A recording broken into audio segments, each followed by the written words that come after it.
Today we've got a lot of great content for you guys, so let's go ahead and jump right into it. We're starting off with The Legend of Zelda Tears of the Kingdom. We don't have much new information, but we have a small snippet of new information from Mr. Aonuma at a recent award show. So for those who don't know, the Famitsu recently had their Game Awards, essentially the Japanese Keeley Awards, and Legend of Zelda Tears of the Kingdom took home the most anticipated game, just like it took home the most anticipated game at the Game Awards 2022. So Mr. Aonuma was on hand to accept the award, and he gave a short but sweet acceptance speech and said this, teasing some world-changing gameplay for The Legend of Zelda Tears of the Kingdom. Quote, in the sequel, Tears of the Kingdom, furthermore, the player's free imagination will be filled with new gameplay that will bring about changes to the game world. So we've already seen some abilities that Link can do in the Legend of Zelda Tears of the Kingdom trailers, but this right here has direct confirmation that Link will be able to shape and form the world with these powers to new degrees to create a bunch of new gameplay, which people have already theorized and kind of said that's probably going to happen. But I think that it's going to go even further than what we've seen at this point if he's teasing it in this type of way. Now, Nintendo has also started doing some promotional material, the same trailer that we've seen on Twitter as well. For those who are on Twitter, you can start seeing the Legend of Zelda Tears of the Kingdom promotions that are happening, paid promotions. So I do think that at some point here that there is going to be some big revealed information for the Legend of Zelda Tears of the Kingdom. Things have been pretty tight-lipped from Nintendo, and some fans have grown restless when it comes to Nintendo not talking about this game more, and some fans have even stated that they haven't shown why it's worth $70 at this point, despite being a much larger sequel to one of the best games ever created. So I think that Nintendo still has to show some people that The Legend of Zelda Tears of the Kingdom is going to be what they're proclaiming it will be. But so far, we do have some pre-order sales rankings and numbers, like I talked about recently in a video, where The Legend of Zelda Tears of the Kingdom is pre-ordering incredibly well. So people are excited, and they do not care necessarily, at least at this point, with that $70 price tag. So we'll see how it all ends up working out. I know myself, I am ready to go. I don't really need any more new footage. If I get it, cool, I'm happy. I'll make videos, I'll talk about it just like I did right here, but I am ready to go May 12th. Can't get here soon enough for The Legend of Zelda Tears of the Kingdom. But what else can't get here soon enough is more information on the next major Persona game. Now, this article came out not too long ago, but Persona, they are changing. They've seen somewhat of the light now that Persona 3, Persona 4, and Persona 5 are all on all modern consoles at this point, and they've had a massive sales bump due to the Nintendo Switch version of the game. Now, we don't have any sales breakdowns at this point, but what we do know is that the Persona 5 Royal New version sold over 1.3 million units fairly quickly after launching, and in the NPD, it was in the top Nintendo Switch charts, whereas it didn't chart on any other platform. So I think it's safe to say, especially with the sales in Japan when it first charted, that the bulk of the sales from that new version were on the Nintendo Switch. And now that has also led to the Persona creative director talking about some other things that they will do with Persona. So Persona fans have a lot to enjoy, obviously. Nintendo Switch, all good stuff there. All the games are pretty much on there at this point that people wanted. However, the Persona series creative director and producer Kazuhisa Wada spoke recently to Sega Asia in an interview recently. And in their interview, which was translated by PersonaCentral, Wada says that, quote, "We are working on various ways to bring the Persona series to a wider audience.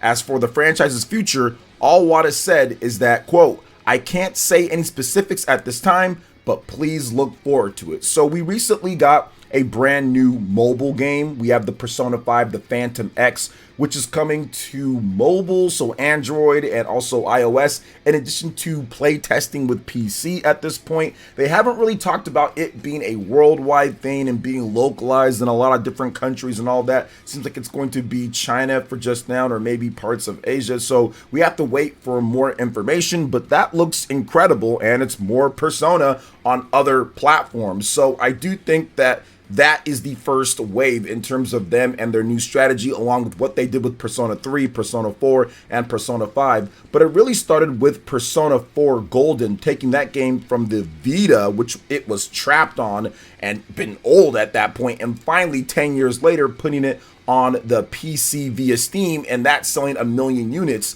I think that along with them kind of looking at what they need to do to make more money, I think really pushed Sega and also Atlus to invest the funds, because it's not cheap to get these games, especially Persona 5, the way that it was developed. It's not cheap to get it on so many different platforms. You also have strategy, you have business dealings, you have Xbox Game Pass. There's a lot of stuff that goes into it. Physical cartridges being manufactured. There's just so much stuff. Optimizing for each platform. Heck, even implementing mouse and keyboard on the PC was difficult for them as well. So I do feel that they're really just enacting a large-scale logistics plan, and it's been going incredibly well. Persona 5 is one of the best-selling modern turn-based RPGs of all time, and I think that this really is going to propel them to have even greater success in the future if they keep their multi-platform strategy and prioritizing platforms that, one, are going to give them money for their work, so like Xbox Game Pass and stuff like that, but also two, where the sales are actually happening. So also portability play as well with the Nintendo Switch, and probably the successor with the Switch, and of course having that typical base that you have of PlayStation Persona fans.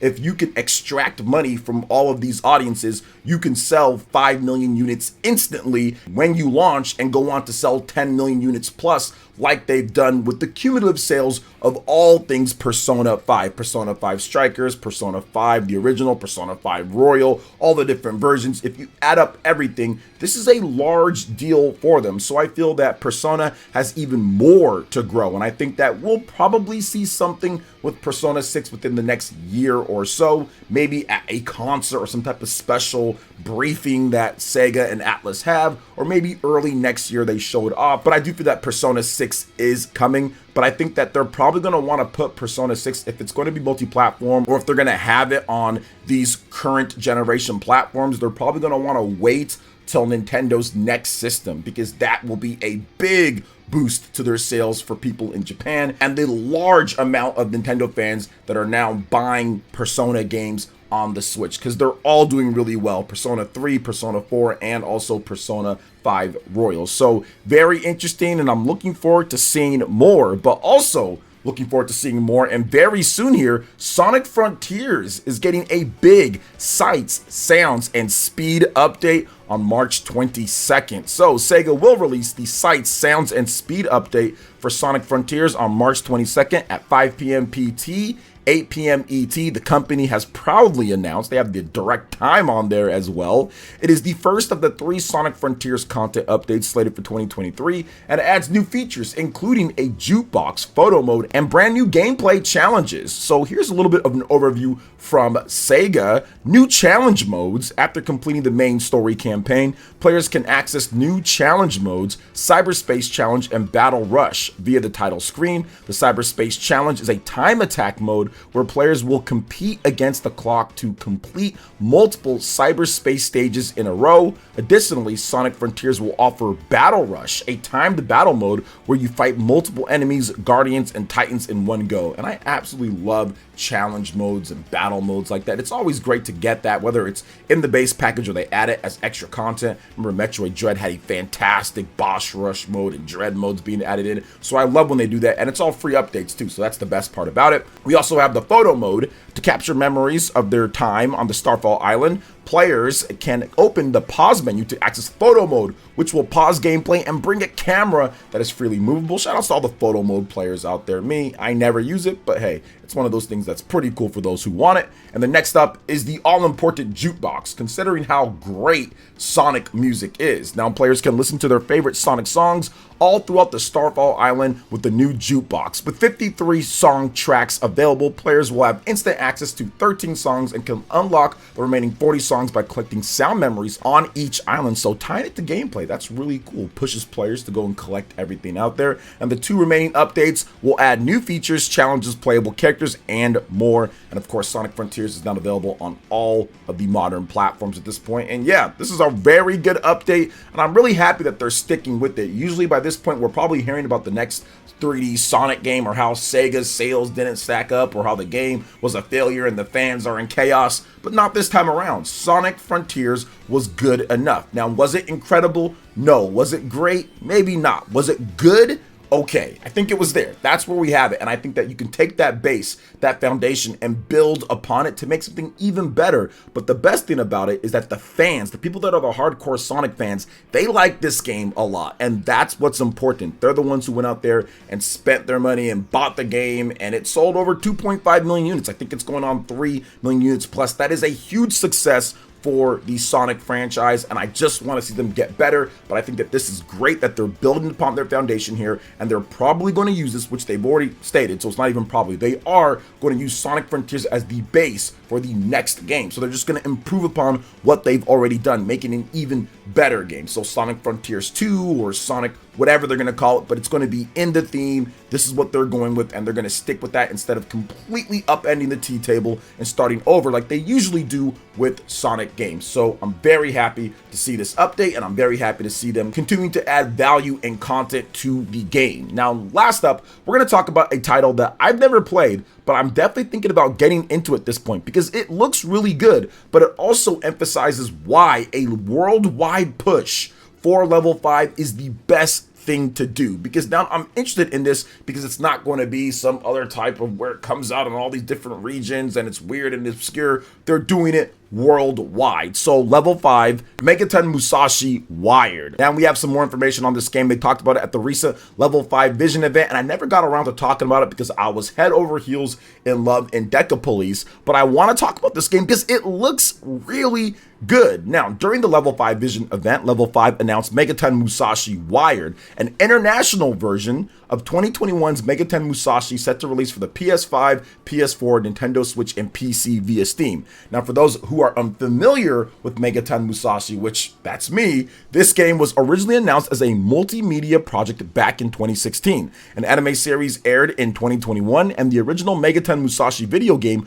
released for Japan later that year. Up until now, there has been no word on an English localization. As for the game itself, Megaton Musashi is a cooperative action RPG where players take control of characters piloting giant robots while taking on alien monsters known as Dractors. Combat encompasses flashy robot battles with all sorts of movements and finisher attacks. Details are somewhat scarce, but Megaton Musashi Wired looks to be the same game as Megaton Musashi, but with exclusive content and new giant robot collaborations. Now, we have the trailer that you guys are watching right here, and it looks really cool. I like the collaboration stuff that they're doing, although I don't really know too much about that. But more importantly, the gameplay looks absolutely incredible, and I love what they're doing with Megaton Musashi. It looks like a lot of fun. I like the RPG mechanics as well. I think that that's really good too. It looks like it's very smooth and fluid as well. Like, it really just kind of flows and sticks together as the combat goes off. It's fast. Looks like there's a lot of different customization as well. And it has that old school 90s flair Gundam Wing type of anime vibe to it. And I love that. And it's completely over the top. I mean, these guys are doing crazy different finishing moves. You have the flashing backgrounds. You have all the huge lasers, the fire that kind of goes on them when they're going to hit an enemy. I love this style of game. Almost like Custom Robo in one style in terms of what they're doing, but way more faster and action paced. So I love the fact that they're finally saying, okay, it's now worldwide. Let's stop playing around here. Let's stop messing around with this Japan only type of stuff. Let's get it out worldwide and let's give it a fair shot to talk about it. And once again, you don't have to spend $5 billion in terms of marketing and everything. This is a word of mouth game. Do a worldwide release, put it on the platforms, and talk about it to different content creators and push it out to the RPG fans out there, to the people who are running these channels. And I'm telling you, you can have word of mouth that push your sales up more so than anything, Level 5. That is the way to go about it for some of these smaller AA type of RPGs that are heavy on gameplay and style. So I think that's what they're going to do here, and I'm really looking forward to seeing exactly how Megaton Musashi Wired works out with its gameplay and everything. But I want to say one more thing here, guys. Level 5 is freaking back. So what do you guys think about all this here? Make sure you check out some of my other videos. I did recently talk about the Legend of Zelda Tears of the Kingdom sales. They'll be right up here on the screen, in addition to other videos as well. So thank you guys so much for watching, and we'll see you for the next video. Peace.